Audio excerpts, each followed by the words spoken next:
So attendance, Chair Srinivasan, Here. Commissioner Shamir Baran, Here. Commissioner Fred Bland, Commissioner Diana Chapin, Commissioner Wellington Chin, Here.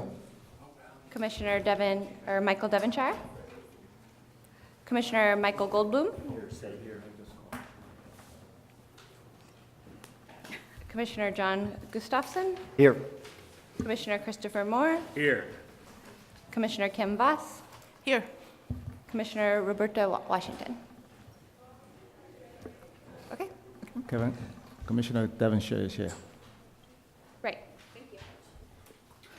Good morning, Commissioners.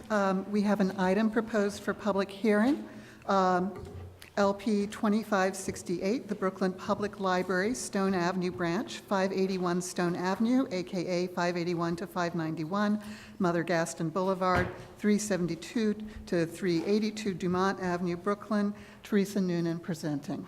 Good morning.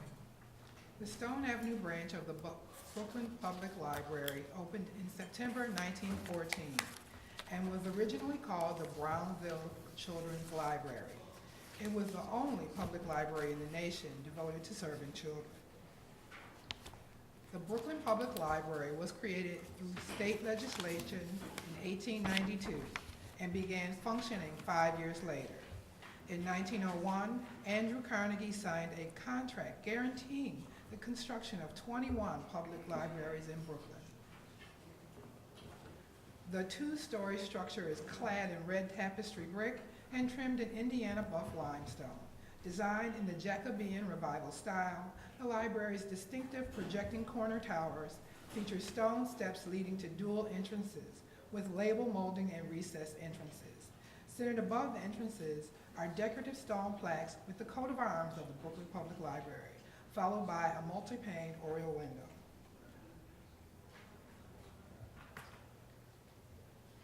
Large multi-pane windows are on both facades with stone label molding and flanking pilasters at the first floor. Stone banding marks the first and second floors and wraps the building.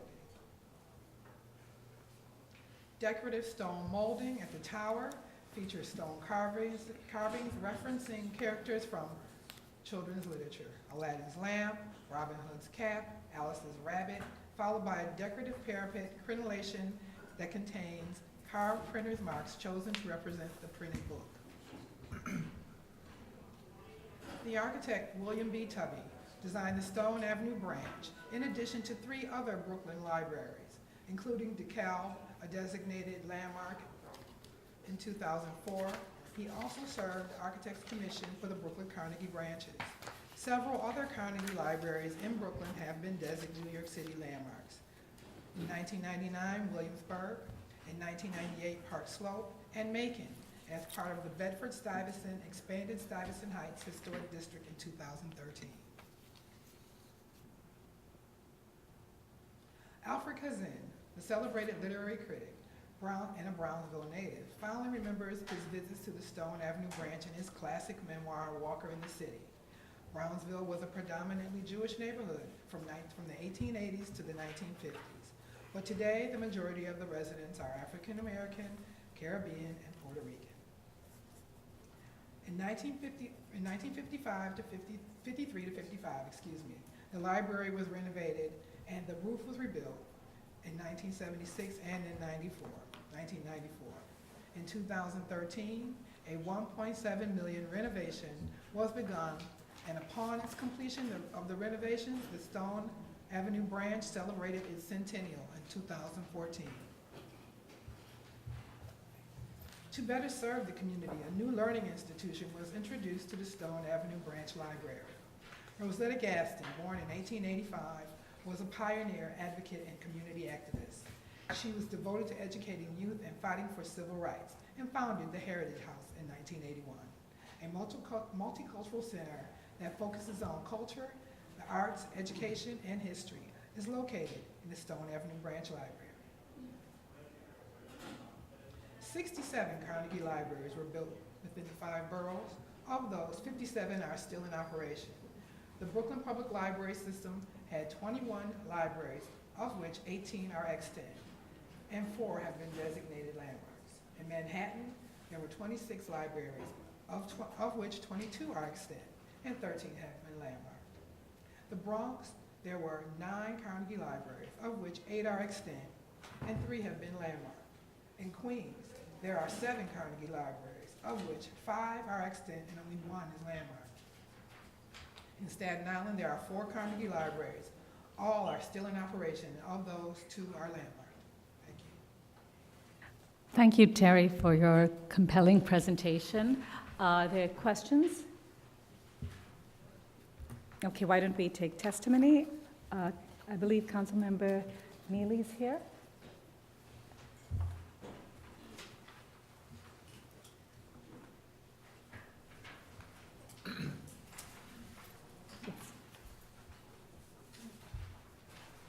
Good morning, everyone.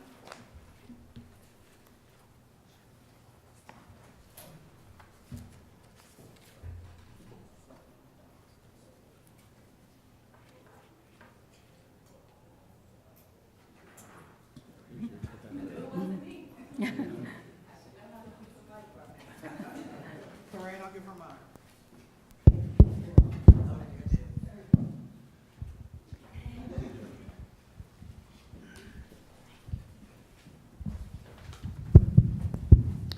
Good morning, everyone. Good morning, everyone. This is a great occasion. We all are here for the right reason. I'm Councilwoman Darlene Neely of the 41st Councilmatic District, and this beautiful landmark preservation, well, supposedly soon, preserved library is in my district. And I'm pleased to be here this morning to express my support of this designation of Stone Avenue Library as a landmark site. As the first children's library in the world, this branch has long served as a hub to our community of engagement of educational promises within my district. The Stone Avenue branch provides a safe haven to the young and old alike. I was proud to sponsor the remaking of the branch into the Imagination Library just last year, I believe, and it was just in time for the 100th year birthday of the Stone Avenue Library. So it has battle scars and it's still here for 100 years. In addition to the Imagination Library, the branch is also the home to the Brownsville Heritage House, a unique culture gem in our community that was formed by the, like she just said, Rosetta Gadsden, is known as the mother of Brownsville. And everyone to this day still use that branch upstairs as a hub of a meeting place that I know this library will start becoming the place to go to. And when this happened, I know it would, I pray that this happened. I hope it would go great. Not only is Stone Avenue Library a neighborhood hub, it is also a beautiful structure that well-deserved landmark status. As one of the original Carnegie libraries, Stone Avenue will benefit from the preservation that landmarking provides. As so many buildings and structures in our city suffer demolition and redevelopment, it will be a relief to know that this community will know that one of the oldest and most historically significant structures in our neighborhood will be maintained.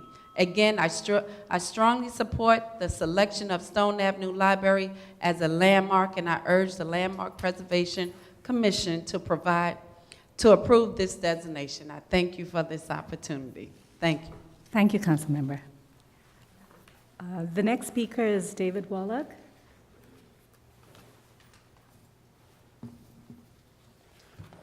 Good morning. My name is David Wallach. I'm the Executive Vice President from the Brooklyn Public Library. Thank you, Chair Srinivasan and members of the Commission for allowing BPL to express our support for Stone Avenue Library's designation as an historic landmark. Our Stone Avenue branch has served the residents of Brownsville for more than 100 years. Several generations of patrons have browsed its collections and marveled at its elegant castle-like design.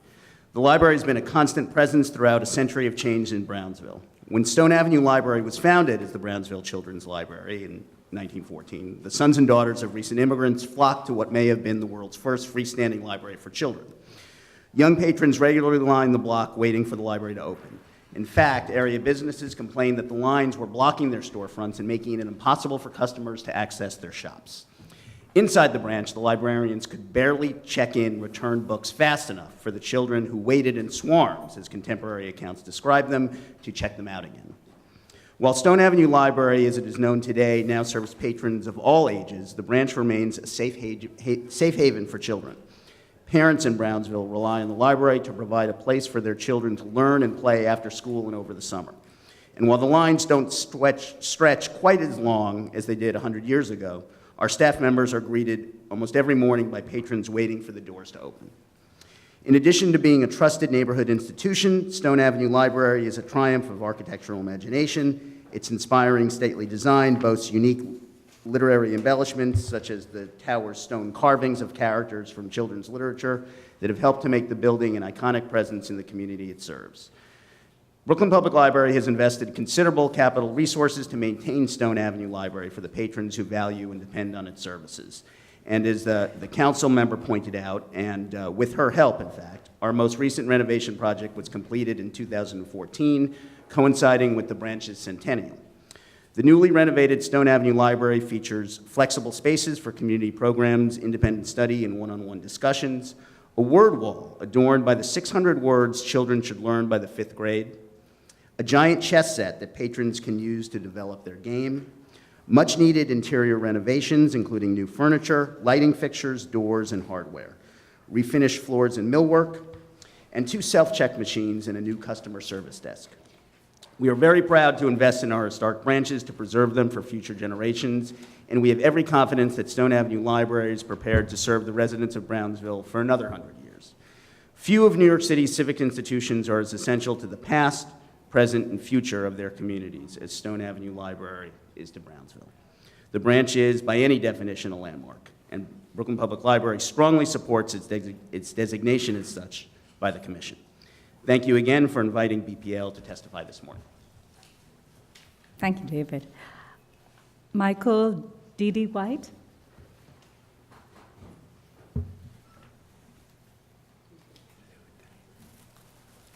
Good morning. Michael White, Citizens Defending Libraries. Stone Avenue, yes, should be designated for preservation. I'd like to put this in a larger context. The April 2009 minutes of the Brooklyn Public Library indicate that at that time, the Brooklyn Public Library was in communication with the Landmarks Preservation Commission about preserving, about the potential designation of a number of libraries, at least 8. We have asked for, via Freedom of Information, for information about what those communications were, what libraries were involved. We are awaiting a response. I think it will be clear to anyone looking at the records that those communications were initiated and were because the BPL was focusing on what libraries it could turn into real estate developments, not what libraries could be preserved. That is, what could be developed, which is not the mission of this agency, rather than what could be preserved. Our most recent communication, I think this should all be part of the record here, our most recent communication with Landmarks says that we should finally be receiving a response to our FOIL actually a few days ago. I hope that my testimony here doesn't further delay what we are expecting to get from you. I think this is important information to be out. This is just one of the libraries that needs to be preserved. Libraries like Pacific Branch, the community has been seeking preservation since the 70s. If this library is appropriate, yes, this library is appropriate, and other libraries as well, but there needs to be an open, transparent process, and the communications about what libraries the Brooklyn Public Library is trying to develop should be out in the open, and what kind of essentially manipulation has been going on in the background should be known to the public. Thank you very much. The next speaker is Barbara Zay.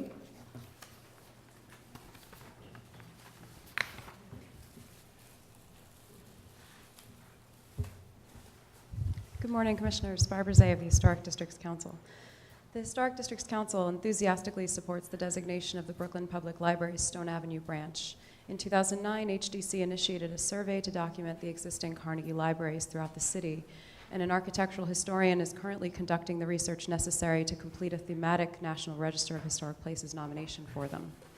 The fundraising effort for this final phase of the project was one of the accomplishments of naming the city's public libraries as one of HDC's 2014 Six to Celebrate. This Carnegie Library was originally the Brownsville Children's Library, built to alleviate overcrowding at the nearby Brownsville branch at a time when the neighborhood was growing rapidly. It is said to be one of the world's first public libraries devoted to children. The Carnegie Libraries were planned to relate to one another stylistically, as most were designed by a few selected architects in variations of the classical revival style. William B. Tubby, a prominent Brooklyn architect responsible for many of the Pratt Institute buildings and Pratt family mansions, previously designed 3 other Brooklyn Library branches, including the landmarked DeKalb branch.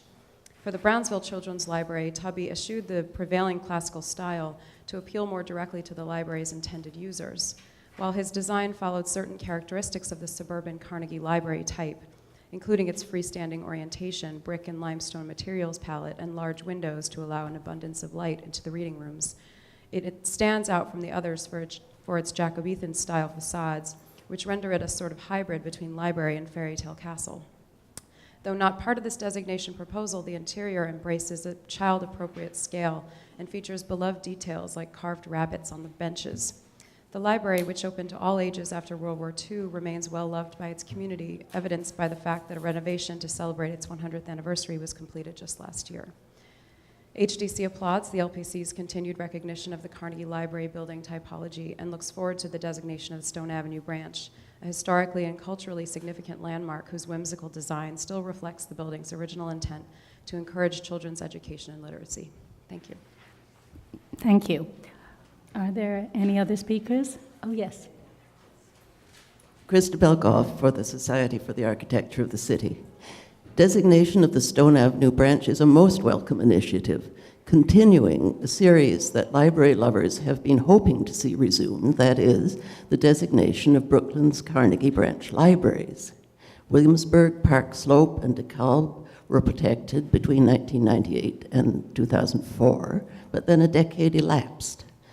Stone Avenue is one of 5 designed by William Tubby, who served on the Architects Commission for Brooklyn Carnegie branches and executed designs that met and exceeded the standards they agreed on. A conspicuous and dignified freestanding civic building in a classical style that would enhance neighborhood pride and make the passerby think of the important book collections within. We strongly support this designation, which magnifies the importance of Carnegie libraries in the history of New York, while ensuring the continued presence, at least of the building itself, and we can only hope of its service to the public. Thank you. Thank you. Are there any other speakers? All right.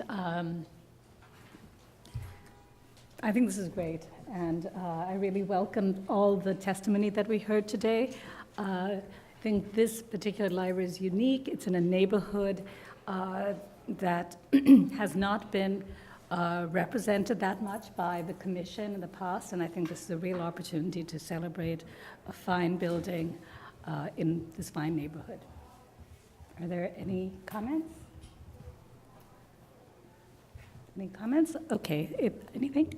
All right, so if it's all right with the commission, we will close the hearing, and in fact, we can set the date for decision for April 14th.